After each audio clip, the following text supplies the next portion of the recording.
فلا أقسم بمواقع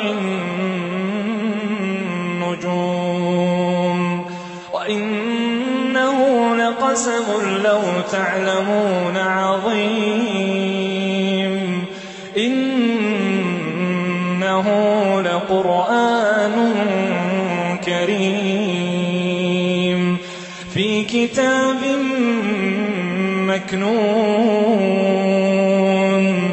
لا يمسه إلا المطهرون تنزيل من رب العالمين